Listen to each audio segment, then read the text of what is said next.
Years ago in Peru, with my wife Jess, I stood at an altitude of over 15,000 feet at Salcantay Pass, gasping for air, and no, not because of the altitude. Well, maybe a little. Fair. Towering over us was Salcantay, a mountain considered a god or Apu by the locals, and is so majestic that even the most skeptical of visitors feel its power.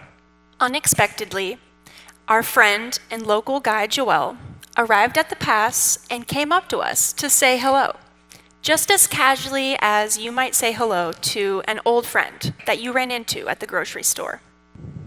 You see, as professional travel planners who bring groups to Peru multiple times a year, Joel is like a coworker to us, and being at Salcantay Pass is just another day at the office. However, on this day, Joel and the other local guides insisted that we join their ritual of leaving a coca leaf offering for Pachamama and the Apus for the safe passage of ourselves and the groups we bring to Peru. This gesture was a symbol of Joel welcoming us into their tour guide community and to share their spiritual connection to the land. However small this may seem, to us, it was monumental. And we realized then that fulfillment could never come from us simply checking another place off the bucket list, but instead it would come from human connection and being together in community. Around 8 years ago, in a pub in Edinburgh, I sat surrounded by a group of friends I had made during a semester studying abroad. Our flights home were coming up, and we were pretty reluctant to end this 5-month-long marathon of waking up each morning, not knowing what the day would bring, or even what country we would end up in. Everything was new and exciting. And as we sat there, many of my friends agreed that those days exploring side by side would probably be the best days of our lives. And in my head, I thought, oof, that's kind of depressing. What my friends didn't realize yet is that those best days of living in a close community didn't have to be behind us. We could recreate them if we continue to invest in our friendships and view whatever city we were in through the lens of a traveler, focusing on things that actually make us feel fulfilled. This was the start of an idea I didn't yet have words for, and I wasn't ready to end my journey, so I spent the next year of my life trying to convince Jess to move abroad with me after graduation. I wasn't so sure. We had plans, graduate school, and a full-time engineering position. But after graduating from UT Austin, I had a bit of a wake-up call, living the typical 9-to-5 lifestyle, commuting to the office in Austin traffic every day, and often eating lunch at my desk with little social interaction. I quickly discovered that I wanted something a little different for myself. So, after Gavin graduated, we took the leap. Selling our cars and furniture, putting the rest of our belongings into storage, and booking a one-way flight to South America, with the intention to return after 1 year. The first city we based ourselves in was Medellin, Colombia. And to be honest, when we first arrived, we were slightly out of our comfort zone. Neither of us knew much Spanish yet, and Jess, who had taken French in school, was just starting to learn from scratch. And on our very first morning at 5 a.m., I was woken up by Jess shaking me awake. She's scrambling, telling me there's someone outside the apartment yelling through a megaphone and that the police must be outside trying to tell us something. So I jumped out of bed. I ran to the door, tried to listen to see if I can understand. That's when I heard on repeat, aguacate, banana, limon. Avocado, banana, lime. I lost it, laughing. The police outside our apartment was actually just the local fruit cart guy, sharing with the block what he had for sale through his megaphone. Safe to say, we both got up that morning, slightly embarrassed, but with a newfound dedication to learn as much as we could about the cultures we were living in. There is a big difference between simply existing in a place and actually becoming a part of the community. Some actions, like learning Spanish, helped us feel more connected to the places we were in.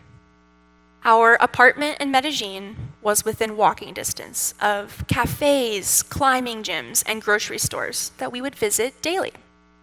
Only a couple of blocks away was a metro station that could connect us with the other side of the city. And as Medellin is a city surrounded by mountains, there are actually cable cars, part of that metro system. We would take those cable cars up to parks overlooking the city, where we would meet with other travelers and locals from Medellin for language exchanges in the park. This was pretty shocking for us Americans. Utilizing third spaces, which are places to connect outside of work and home, and also public transportation, were two things we were not used to having grown up in Dallas. Every day, we'd wake up, teach English online to pay for our living, and then walk ourselves to the same cafe to brainstorm, hoping for a big idea to come to us and maybe getting to know the barista a little bit too well. From working from these cafes and co-working spaces, we were able to meet other travelers and hopeful entrepreneurs who really inspired us. What we realized is that you don't need to travel far from home to feel connected to the people and places around you. If you imagine that you're a traveler in any town, you're more likely to seek new friendships, join some local events, or maybe walk a new route and see the area from a different perspective. Medellin taught us that happiness doesn't automatically come from what city you're in, but instead, it comes from how engaged you choose to be. But Gavin and I knew we had more lessons to learn. So we accepted a position volunteering for room and board in Tenerife, an island off the coast of Morocco. We spent a month working 5 hours a day, 5 days a week on a permaculture farm with 8 volunteers from all around the world living in one apartment. Although we weren't paid any actual money, we had never been so motivated to contribute. It was clear that our individual tasks affected the entire group, so we worked hard to try to get things right. We also saw how selflessly the others in the group contributed to the collective workflow, which included mandatory group meals and cleanup. This time redefined the idea of what a community is for us, and we benefited greatly from being open to learn from the other volunteers. The photographer of the group, Giacomo from Italy, took some of our very first photos for social media and taught us quite a bit about how to use our camera. Others in the group pushed us to pursue our dreams and taught us about the power of collective support. Everything was still new and exciting as we continued traveling, gathering knowledge from dozens of countries, and making incredible local connections. We discovered how much more fulfilled we felt from these shared experiences compared to the solitary accomplishments we had been working towards for most of our lives back in the US.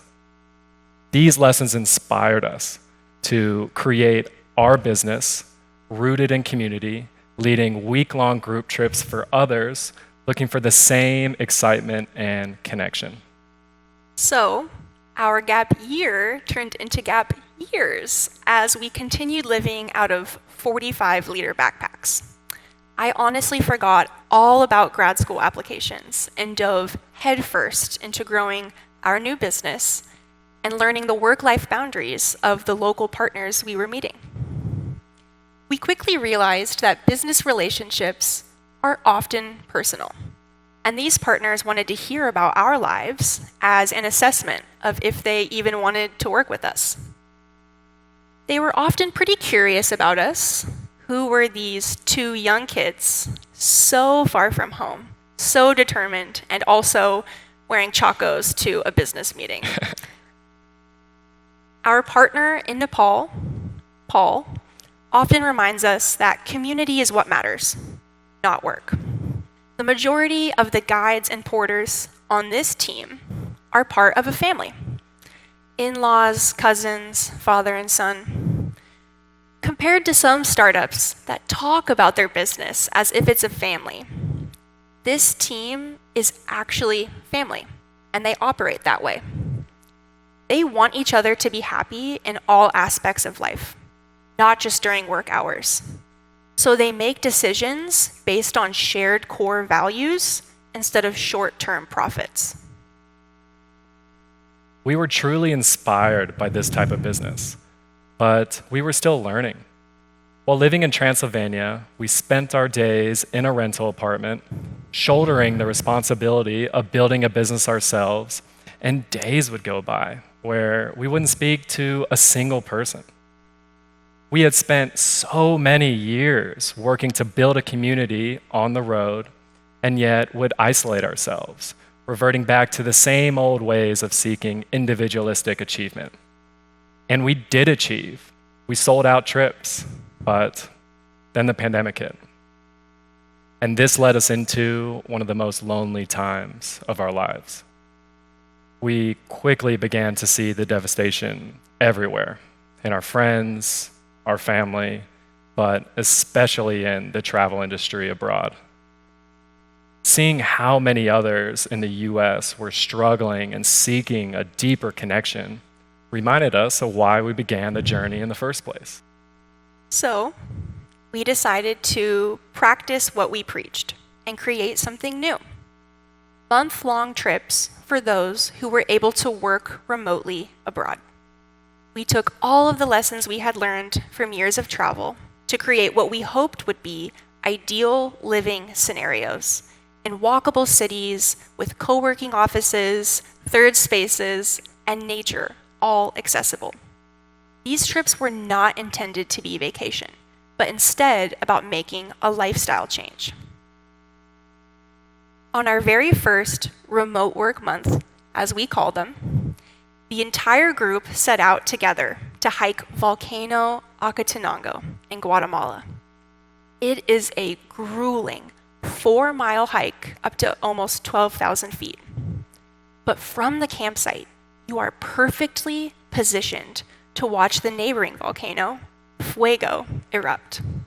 And it did, every 15 minutes, with volcanic tremors echoing across the valley right into our tents, and bright red lava lighting up the surroundings at night. To me, this hike is easily one of the most unique experiences in the world. And yet the majority of my memories of my first time doing this hike are all of our group, sitting around our amateur campfire and talking all night long. Sure, the bond of this group and our other groups was strengthened by adrenaline-filled activities like this, but the lifelong friendships we were making are what truly changed us the most. The response from those who joined us on these remote work months confirmed everything we had hoped it would. The community-oriented lifestyle we built was incredibly beneficial for all of our mental health. By working, eating, and doing many daily tasks with others, you gain a support system that helps you realize you aren't alone in your struggles. Even as travel returned to somewhat normal and our week-long group trips resumed, we continued to host these remote working months and felt how powerfully they affected our lives and the lives of the people traveling with us. But how can we foster community like this in the same way, but here at home in the US? it would be pretty ridiculous to, let's say, tell this room full of people to drop everything and hop on a flight to Colombia. However, you can look at your hometown through the lens of a traveler. Instead of simply catching up with friends, focus on spending time making new memories and traditions, which fosters a stronger bond. Seek out third spaces like run clubs and libraries, or start a new hobby and invite others to partake. We want to urge you to focus on community care, not self-care like face masks and bubble baths. This could look like getting to know your neighbors and coworkers, or volunteering in your town. It could also look like lifting up marginalized voices, because the goal should be to help create a community where everybody has the opportunity to be heard, and where different cultures are actually celebrated. Because connection won't happen without effort. On each of our group trips, we send a group leader whose role is to bring the travelers together and make sure that everyone feels included. Each of you may be capable of being the group leader of your own workplace, apartment complex, friend group. Although it may not be possible to change your relationships overnight, it may be feasible to make a goal of reaching out more often. Be that group leader who initiates plans and leads with the mindset that every day can be an expedition, even to your local park. You don't have to be hiking to a sacred mountain pass in Peru to feel fulfilled in your relationships and make memories special. Happiness won't be found at the next destination, but you can create it right where you are. Because in the end, it's not about where you go, but the community you build along the way. Thank you. Thank you.